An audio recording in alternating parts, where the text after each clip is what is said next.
Welcome back to the Something's Wrong Here podcast. I am Randy. I'm Ken-Zee. And video chatting in with us is former D1 college player, and he's now a coach of kids, Leonard Hubbard, and we're going to talk a little bit about football and NILs. How you doing, Leonard? Good. I'm good. How you guys doing tonight? Doing well. Doing good. So tell us a little bit about yourself, like your football career, starting out and everything. Man, well, I don't like it seems like it was just yesterday, but hell, dude, it's been a while. But I'm a former football player, or former D1 football player. Went to Wisconsin out of high school. Played there for 2.5 years. Played under Brett Bielema, who's currently at Illinois doing his thing, having a great little run there. I transferred. I finished my career at Illinois State there in Bloomington. Now I just give back. I coach football. I've had a youth football team. Took them all the way up from second grade all the way to 8th grade. They are now freshmen in high school. So now we're at the high school level, and I'm at a local high school here in Springfield, Illinois, and we're doing what we can, man. So you have followed them all the way up. Is that normal? No, it isn't normal, man. I tell you what, dude, we had a great group of kids. We had a great group of parents. Not only the coaching staff, we all jived. It was just a thing. We took them in second grade. It was like, okay, we'll take them next year. Mm-hmm. Okay, then we'll take them next year, the next year. And it's just like, it literally evolved into something really beautiful. It really did. So are you coaching at the school you played at? So, yeah. So I'm currently coaching inside linebackers at Sacred Heart Griffin, local high school in Springfield, Illinois. So you're at 6 years with the same team rolling. Yeah, so damn near. So we're at 6. We're 6 years. Like I said, them kids are now freshmen. So I'm on the varsity level now. So they did their freshman year last year. There you go. Had success there. Eventually, with me being at the varsity level, they'll get back to me. But it's always good for them to have other coaches, because like I said, dude, we were their only coaches. We were their only coaches they've ever had. So my thing is, it's always good to have different coaches, see how different guys, will ride you. Because, hell, if some of these kids are lucky enough to even go to college, they're going to have different coaches. I get that. I think a lot of these kids, though, arguing you here, not like trying to fight you, though. I think a lot of these kids, if you ask them when they're a little bit older, a little bit more mature, you're going to be the standout to them no matter what. Like that most influential guy, Absolutely, man. I got coaches when I was in 7th, 6th grade who were, hell, dude, they were foundational pillars in my life. Mm-hmm. And then, our 8th grade coach, rest in peace. If he was still alive, hell, I could still probably call him on the phone now. And I'm, 30-some years old. And you said that, you used to had coaches that were fundamental in your life, and you came from a home with a mother and a father. How important is it with sports to these kids that may not have a father in the home or a mom in the home, that come from broken homes that are in shitty situations? Well, here's the thing, man. I've figured out with these kids, and this is my opinion, but kids just want an outlet. They really, they want an outlet. They want to feel, I guess, welcome. They want to feel embraced by something, whether that's negative things, whether that's positive things. A tribe. So, with football, it's like we did have a lot of kids that didn't have fathers at home. And we were, like I said, those pillars and those father figures to those kids. It's important that they have those, because mom can only do so much. And we had several instances where mom can control kid. They call us. Okay, I'm gonna call the coach. Now when they call the coach, different ball game. So yeah, it's 100%. It's very important. It's very important. That's awesome. So we are here in the Kansas City area, and you just so happen to be a big fan of a certain team, huh? That's right. Super Bowl champ. Hold on, not Super Bowl champ. Put a little respect on the name now. Not just a team, not any team. The Philadelphia Eagles, the Super Bowl champions, huh? So with that, a lot in the news about them wanting to ban the tush push. What do you think about that? Stop it. Stop. You know what? The crazy thing about it is, I would love to see the Eagles literally start a full drive with just the tush push. Because if you look at it, they're averaging what, 3 to 4 yards? Oh yeah. I mean, 3 to 4 yards a pop. Okay, you do that 2-3 times, 4 yards. That's 12 yards. That's first down. Absolutely. I understand that search, but that would be the ultimate slap in the face to just do a whole drive with that shit. The only thing I would worry about is all that weight being absorbed by Hurts, that eventually he's going to get hurt in the middle of that pile up. And that's a but he could also get hurt on something else too. I mean, I get it. I mean, if anybody at the O-line, they're in the middle of that. All right, I got to jump in on both of you here for a second. I just kind of thought of something. If you have just tush push after tush push after tush push, right? Defense is going to be doing pretty similar shit. And if the ball pops out, you can really only throw it backwards. So you just told me how you created rugby out of football. Yeah, essentially, yes. I'm just laughing at tush push on tush push. That's rugby. Yep. Dude, but can you imagine the uproar that it would have? Oh. Like, slap in the face. Like, we literally just the whole way down the field. That would be funny, and I would like to see it. But, I mean, people are just mad because they are having a hard time stopping it. My whole thing is, if you want to stop it, get on defense and pretend like you've got the ball and push back. Absolutely. I mean, but the thing about it is, so like, if you look at the rules as far as what defense can do,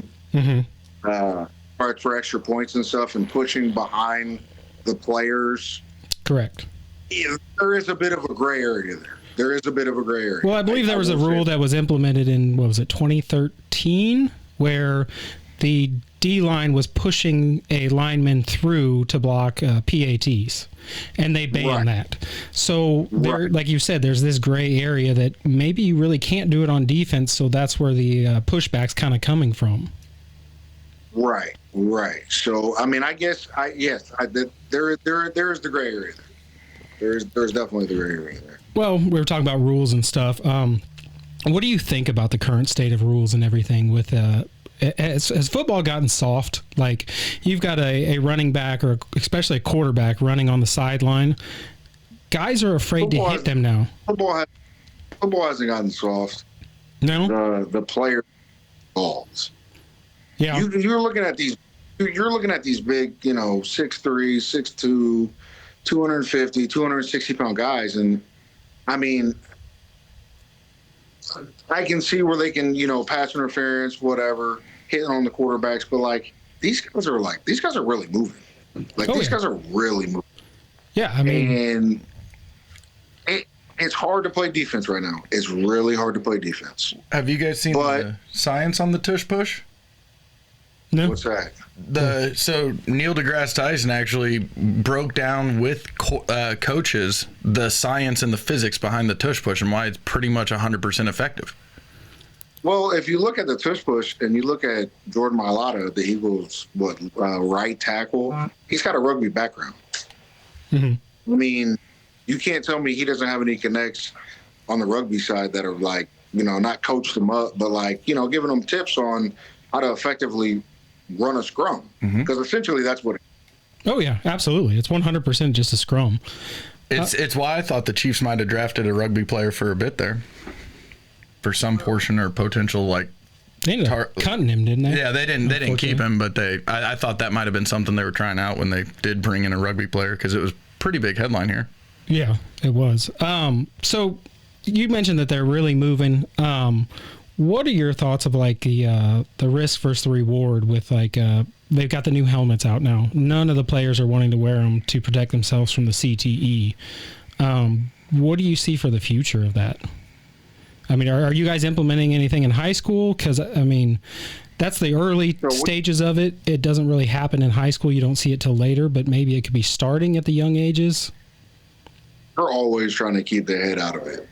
All of our tackling drills, shoulder, head out of it, wrap and roll. I mean, a lot of guys it's essentially doing like a gator roll, essentially, or, but football is a contact sport, and contact is very much so going to be involved in the sport. You're never going to get it 100% out of the sport. You can't, or it won't be football. Yeah. I think going forward, I think there is going to need to be, I guess, measures to effectively police concussions. Because it's not like it was, 10 years ago. It was all, you got your bell rung, get back in there, get some water. It's like that anymore. Trust me, it is not like that anymore. At the high school level, the concussion protocol, if a kid says his head hurts, the concussion protocol that we go through, our athletic trainers are second to none. They will hold kids out. They will not allow any more activity as soon as the first sign is. But with that being said, it's like, how can you see what is what as far as what's real and what's right, or what's real and what's fake?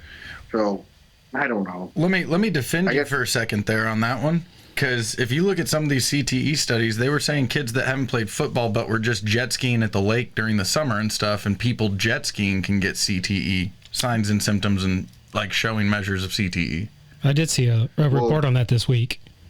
So, CTE isn't just from football. I think it was just targeted and associated with football because of the number of concussions that obviously are headline news every week because of fantasy and because of everything else. Well, I guess CTE, if I'm not mistaken, is, trauma to the head, right? Absolutely, yep. Trauma to the head, obviously, football, contact sport, every play, boom, boom. So I can definitely see, with outside instances. I mean, look at soccer. Those kids, they hit each other, trying to hit or head the ball or whatever. There's instances it's gonna be there. You got hockey slamming into boards, all that kind of stuff. Oh yeah, I mean, yeah. So I mean, actually, what you signed up for. Yeah, that's true. You mentioned that you transferred schools. Was there any protocol or any punishment you had to go through when you did transfer schools? Well, so back then there was a lot of rules. It's not like it is now. Now you could be somewhere for a semester and transfer out, play the next year. Back then it was, if you go D1 to D1, you had to set out a year. Or you could go D1 to D1 AA, such as Illinois State, a Western, a Southern Illinois, just for example, and not have to set out here. So, I guess now these kids are they're here now and gone tomorrow. Well, that's what I wanted to talk about a little bit, like with the transfer portals. I remember if you went D1 to D1, you were penalized a year, and it pretty much made you stay at the college you were at for your whole career, or you gave up a whole year of your life and potentially any chance of getting back into a school because you had to take a whole year off. Now there's no loyalty. Like you said, you can go a semester, swap to the transfer portal, and you're on to your next school. Absolutely, there's no loyalty. But I mean, hell, dude, if you look at it, dude, there's never been loyalty with these coaches. Well, no, absolutely. These coaches flip flop, and that's a whole nother story. The coaches are definitely where the money is, looking for the next NFL coaching spot that opens up and everything.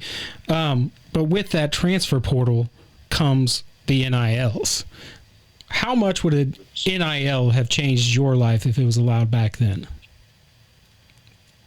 No, I'm not gonna sit up here and say like I starved as a kid or anything, but NIL definitely would have been incentive. It would have been worth hearing what someone had to say as far as why I should come to their school.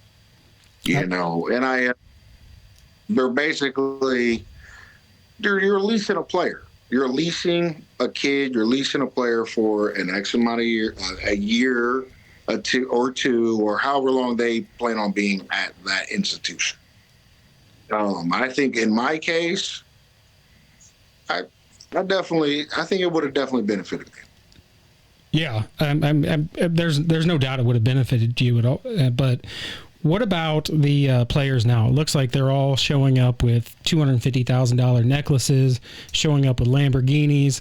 I saw a video the other day that there was like 8 Lamborghinis lined up outside of a practice facility.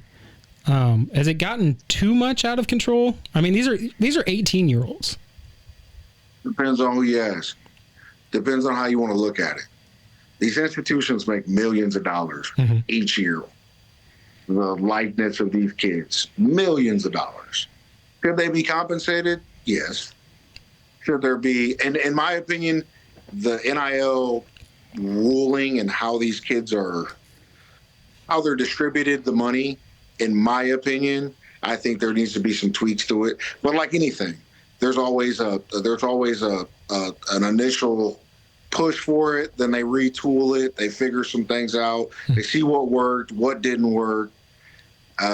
And I think that eventually it will get to a point where it's safe for the students as well as the institution. And that's kind of where I was going with it, was because the colleges are making millions, tens of millions, if not hundreds of millions off of these, especially football. I mean, you've got the stadiums like what Notre Dame holds, like what, 100,000 people in it. So, I mean, ticket sales alone. Notre Dame, they went to the college playoff this year, and if I'm not mistaken, they got paid for the college football, and I don't even think they had to share it with their conference. No, I don't think they do. And the thing is with the NILs too, is a lot of the NIL money comes from boosters and sponsors and fundraisers and donations. So the colleges are still making those tens of millions. It's not cutting into their pocket at all. Is it fair for these college with these huge donors to, I mean, I think I saw last year when this NIL, 2 years ago when the NIL all started, one school, the minimum each player got was like $40,000. I mean, is it fair with those incentives to, you're kind of getting to the MLB with the no salary cap where Dodgers are just deferring money, stacking their team and really rolling out these monster teams and no repercussions, no fines, no anything. Is it going to ruin college football? It could. I don't see. I mean, here's the thing. You're always going to have your top feeders. You're always going to have your bottom feeders. Obviously, your bottom feeders aren't generating or contributing into their NIL fund. I mean, it is what it is because they're not getting the players at the Georgias, the Texases, the Floridas, all your SEC teams. Their NIL deals or their NIL funds are out of this world. Were you saying maybe they should cap it so that everybody has a playing field? You think that maybe that may ruin it? I mean, I think that could help it. It would get a little money distributed, or at least even distribution to attract people to the slightly smaller schools. It's like cap distribution with escrow factored in. Like you can earn up to whatever you want, but you can only get X amount per year, X amount per semester, or something. Yeah, something like that. That's definitely something that they should look into. Definitely. But I mean, at the same time, you had, like you mentioned, the SEC schools. Before the NIL, they had a leg up because they were always in the top. They had the best scouts looking at them. They were always televised. So there was always incentive to go to these schools long before the money came to the players. Yeah, I mean, they're so-called the best brand of football, college football, but we already know Big Ten. Let's just keep that there. Let's just keep that there. But I mean, like I said, dude, it's all it's all in their NIL funding. Like the top donors, the top schools, they're gonna have the top players. It is what it is. They're gonna have the top players. if you had hit it big with NIL back in the day, Lambeau style today with no cap, whatever, you think you'd be giving back right now with kids and coaching?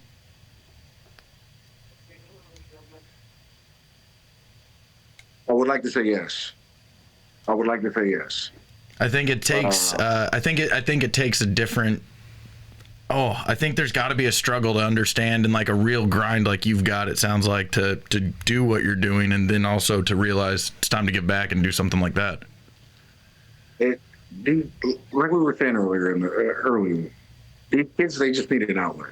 There's a ton of great kids, and like I said, I live in Springfield, Illinois. There's a ton of great kids. There's a ton of great kids. They just need someone to listen to them. They need somebody to hold them accountable. And that's just what they need. So if I would have got NIL, hopefully I would like to say I would have done something positive. Well, that's good. I believe you. Yeah, absolutely.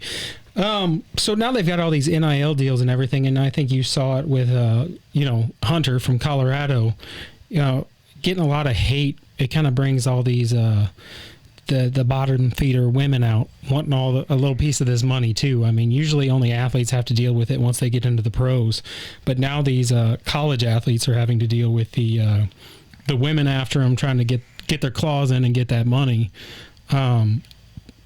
How much do you think that affects their play? And they're always looking out over their shoulder now, but you know how an 18-year-old boy can be. If it is, I mean, when you're playing at that level of talent, of team or whatever, you've always been the best player in your area, your team. These kids, they adapt well. They adapt well to their surroundings. They adapt well to what's going on. Obviously, some of them do get taken advantage of. I would say more it's the NIL agents more than it is per se your women, you were saying. Yeah. These kids, they poach on these kids. They're like, oh, you're promised, X amount of money, but we'll represent you, and boom. The agencies that are out there, that's where they need to really take a look at it. Absolutely. These people hawking in and trying to get their hands. I mean, when you're an athlete, everybody's got their hand out. I mean, that's where the money's at. People know that they can get it. And a lot of times these kids, they come from broken homes, don't know what money is and don't know how to manage it. And they get that one person, oh, I can manage it for you. And before you know it, somebody's taking advantage of you and you didn't even know what was happening. Look at Ohtani. Yeah. Yeah. Look at Ohtani. What did they get him for? 12 mil or something like that in betting? Ooh. Ungodly. Yeah, just $12 million just missing. Yeah, whatever it is. Right. So now that social athletes, they're marketing themselves really well with TikToks and social media, especially those like Livy Dunn, for example, one of the highest paid NILs because she was able to market herself. With that, it also came that it was unsafe for her to attend school. How much school does a D1 athlete actually attend? Look at that smirk. Can't speak for everybody, but it literally depends. It depends on who you are. Depends on what sport you're in. Mm-hmm. You do have, first, second, probably your second semester is probably loaded a little bit harder or a little bit more than your first semester, depending on football is obviously first semester. Mm-hmm. So you're occupied first semester. Second semester, you may be loaded a little bit higher, obviously, because you're out of season. At all the institutions that I was at, you were at the scheduled classes in between 8 and 2 p.m. After that, you're at your activity. So you said 8 to 2 p.m. You also had flights in there, probably special practices. You probably had some massages or physical therapy in there. So, of what classes you're supposed to attend, what % do you think you actually attend? Like I said, You're not speaking for everyone, just you. You can tell us. I can't speak for everybody, but I would say 50-50. Just don't make it an issue. Yeah. Don't make it an issue. But there's programs in place too. Like there's tutors probably on. Is there tutors on your guys' flights at all, or? Yeah, and you've got training table. Obviously, that's your rehab. You've got your academic centers. Everybody's got state-of-the-art academic centers. You got tutors. You've got everything you need. I've seen tutors on flights. I've seen things of that nature. Yes. Gotcha. So, I mean, it's not unheard of for, a little bit of extra help. Like you told me earlier this week that you're there to play football. They've got a lot of money wrapped up in you, and you're their meal ticket. You're the one making tens of millions of dollars each weekend. So they tend to take care of their athletes quite well. Absolutely. You are there. And at the end of the day, you're there to play football. You are, I don't care what they say, you are a student. You are an athlete student. Yeah, not a student athlete. Because that's what they push in high school. You're a student athlete. But once you get to that level, you're an athlete student. Absolutely. So I'd argue you learn the good stuff in life. Yeah. Sounds like you're doing it well. Sorry. I said I think I'd argue you did pretty well as a student because you're doing well. You're giving back. I could have done better, but I'm a firm believer. C's get degrees, baby. That they do. And that's whether you're an athlete or not. C's still get degrees. So with all we talked about and stuff, we had the transfer portal, the money that's coming in now, you being a coach of kids that are now becoming adults. What message do you have for them, especially the ones that are about to embark on that higher level of sports? Because your school is known for putting athletes out on the field. So there's probably quite a few that's going to go on to the next level. What's your message to them? Well, my message to them, I honestly, if a kid tells me they want to go D1, how bad do you want to go D1? Because like we just went over, when you are recruited, obviously they bring you game day, get you there Saturday morning, the band's playing, the cheerleaders got all the makeup on, everybody's tailgating, everybody's having a good time. That's not the day you want to go. You want to go on a Tuesday, that grind day, where you got lifting at 6 a.m. Then you got, then you got class. Then you go from class to practice, from practice to, like we were saying, study hall or whatever. Those are the days you want to go, because those are the days you're going to figure out if you really want to play, because that's what it's going to take. So that's always my message to these kids is don't always look about what's going on Saturday. You need to worry about what's going on middle of the week. It's as simple as that. It's as simple as that. Yeah, it's easy to get lost in all that. Everything's attainable. Like I said, dude, if you want it bad enough, you can get it. Do you think that kids nowadays have a problem with the balance of keeping off their phone or knowing when to put their phone down and actually put the work in or whatever? I kind of wonder if NIL messes with some kids' heads as in everyone can do it because I see this person doing it every day popping on my screen and I just see it, so I know I can do it. Well, these phones, this instant gratification that these kids are going through, that's a whole nother battle. Like when I was in high school, when I was in college, we had Facebook. Shit, we didn't even have Twitter. Twitter wasn't even around. And you had to sit down at an actual computer to pull up Facebook. All that shit.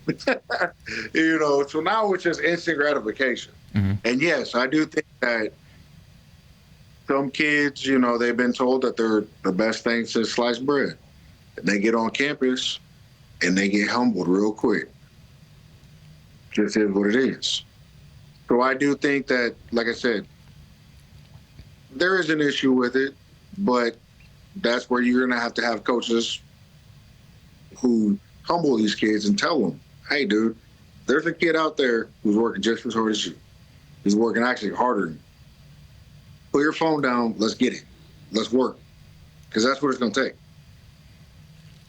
Well, and now I do know that back when I was in high school, you had to actually make a game tape, make copies of it, send it out. Coaches had to look at it.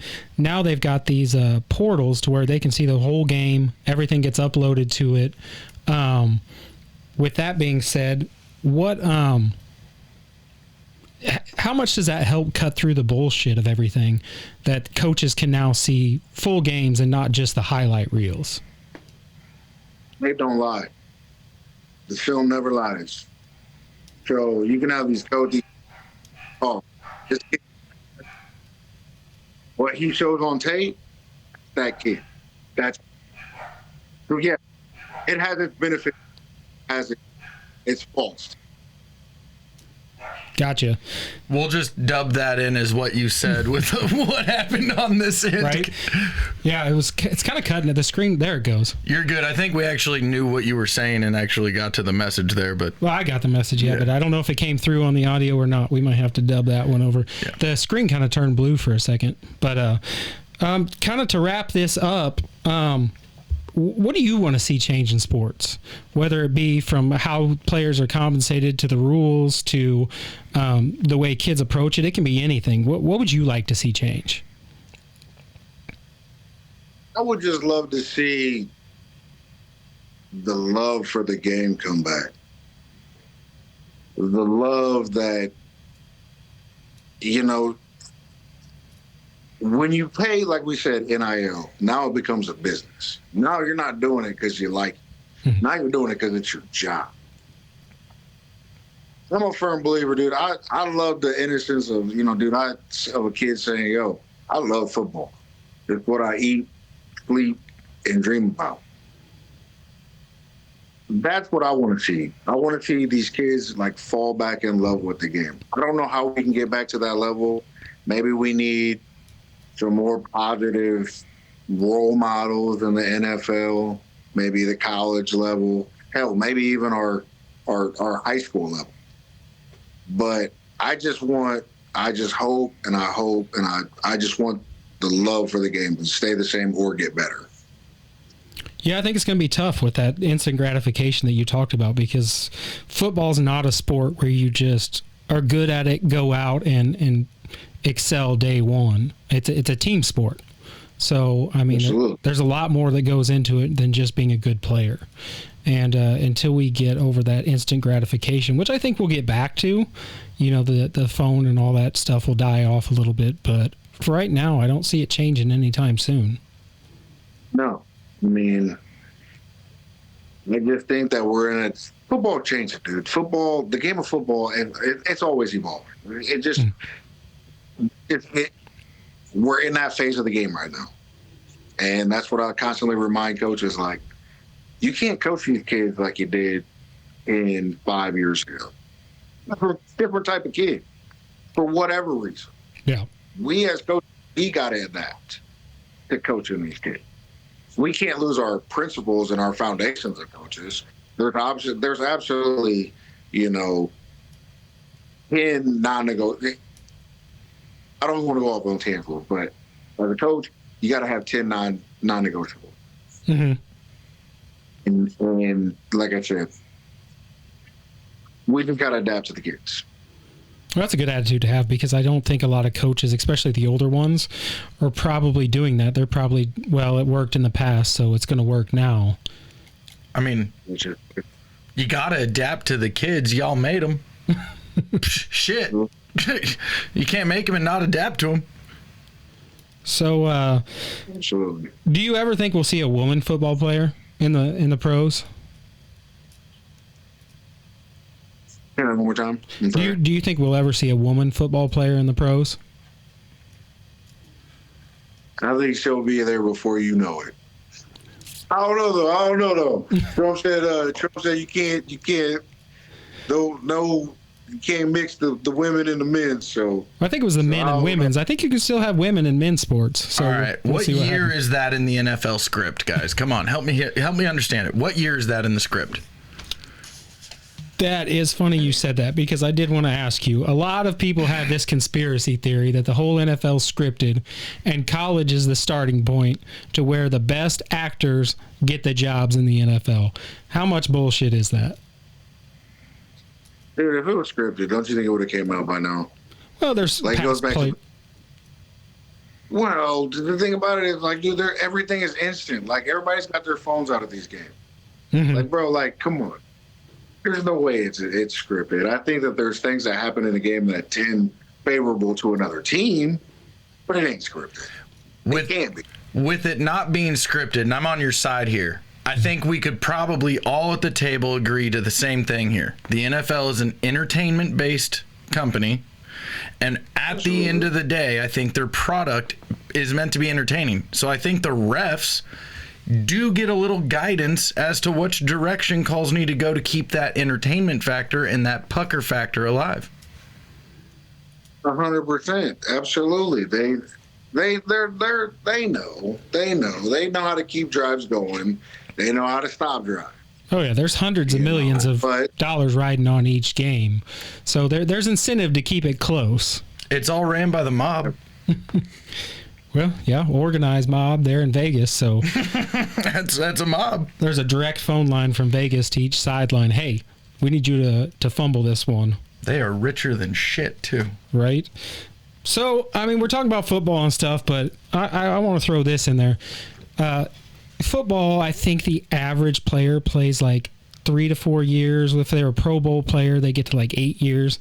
Man, how is LeBron still doing it at 40? I'm about to be 40 and everything hurts. How is that man playing at that level at 40 years old? LeBron's a freak. LeBron's a freak. Whether you love him, you hate him, you got to respect what the man's doing at 40 years old. Yeah, you got to respect him. Absolutely, you do. So we're gonna wrap this up and stuff. Ken-Zee, you got any final thoughts? I got a question for you that I think is a one that might apply to your kids especially, and I think might help some of them if they heard your thoughts on it. When you went from high school, there were no ads, there were no TV campaigns following your high school career. Then you hit D1, college, shit changed real quick. You got a lot of different things going on. You've already, you're growing as a person real quick, trying to figure out what's happening. How different is the game at that point when you all of a sudden are stopping for commercials and you've got, you went from a game that is a lot less time when it's a high school game or a middle school game and it's played straight through. There's no breaks, there's no beer breaks, there's no halftime really. And you went from playing in front of 5,000 people to 100,000. Yeah, like what level does that change? Well, it's just crazy, man. Because I mean, there's benefits to it. There's obviously there's strategic benefits to it. I mean, there's get your win back if there's a TV timeout. I think it's a definitely change. The first couple games, you're like, oh man, it's kind of crazy. It's a showtime. But literally, when you're in a game, you're really during the TV timeouts, all the commotion that's going on. Your focus is on in the task action. So that doesn't really bother you as far as the outside things of the production of the game. How much do you hear the crowd? And that's my last one for you. I'll tell you what, dude. So, like, we played Ohio State I guess it would have been my redshirt freshman year, dude. We went to the shoe. And those people, that stadium, I had never heard anything like them loud in my life. And it's crazy because, like, you hear them, you hear the boos, you hear the commotion. But dude, when you're on the field, you don't hear anything. It's just like it's a silence. It's an eerie silence. But to answer your question, like that's one of the moments that'll always stick out. Nice. Well, you got any final thoughts? Or was that question your final thought? That was it. Thank you for coming and talking to us, man. This has been a fun one. Yeah, the only thing I've got is keep doing what you're doing, man. That's awesome. I'm sure those kids are looking up to you, and for you giving up your time and doing this for a great school too. I mean, that school has some huge history when it comes to state championships and everything else, and they are pumping out athletes as well as students. I believe the year I graduated high school, the same graduating class as I did had 100% college enrollment. So, they don't take that stuff lightly. So that's awesome what you're doing, man. Just keep on doing it. You got any final thoughts, and we'll close it out? Man, I appreciate you guys having me, man. I definitely enjoyed this. I just hope I could give some insight. I hope I gave some positive things to whoever was listening, coaches, players, anybody. To just keep going, man. Just keep going. Beautiful. Our football is a beautiful thing. It can take you to places that you will never imagine going, and it can take you there. Whether it can take you there. So keep following your dream, man. Keep chasing your dream. Anybody out there with a dream, just keep chasing it. Keep chasing it.